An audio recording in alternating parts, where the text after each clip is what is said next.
C'est plus qu'un motif de satisfaction parce que vous savez que l'année dernière aussi nous avons eu des lauréats et nous avons eu un très bon résultat sur tous les lauréats de l'année dernière. Nous avons perdu de vue que 2, mais nous allons continuer. Il y a un qui redouble, il est là, mais on va travailler pour qu'il continue son cursus scolaire. Celui qui a été perdu de vue, nous allons le rechercher et ne cesser de le rechercher que lorsque nous allons le trouver. Aujourd'hui, nous avons une grande satisfaction, 100% au BPC et 71% au CEP, c'est très bien. Donc pour des gens que nous pensons perdus, donc c'est très belle chose. Aujourd'hui, nous avons voulu cette cérémonie sobre comme celle de l'année dernière parce que vous voyez, les enfants, ils ont besoin d'être protégés. Ils sont stables, ils ont besoin d'être stabilisés.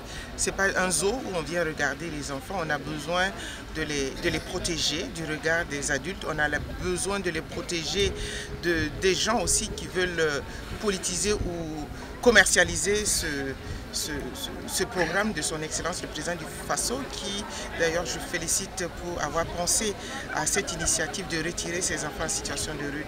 Nous pensons que nous sommes sur la bonne voie. Nous avons commencé ce projet avec un budget de 180 millions. Aujourd'hui, nous sommes à plus de 500 millions de financement État. C'est pour dire que nous sommes seulement dans les financements étatiques et que les partenaires aussi viennent à nous.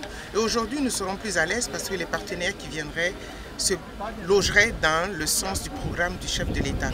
Donc, je félicite mes collaborateurs qui jour et nuit travaillent à maintenir ces enfants. Toutes les équipes, parce que nous avons des équipes de médecins, des équipes de psychologues, qui sont des équipes extérieures à notre département, mais qui nous appuient au quotidien pour aujourd'hui avoir ce résultat.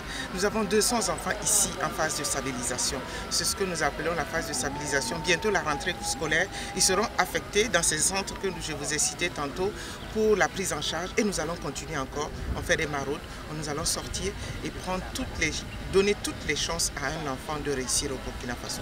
Donc selon l'aptitude de l'enfant et surtout avec les parents, nous négocions pour voir où l'enfant est à même de mieux continuer ses études.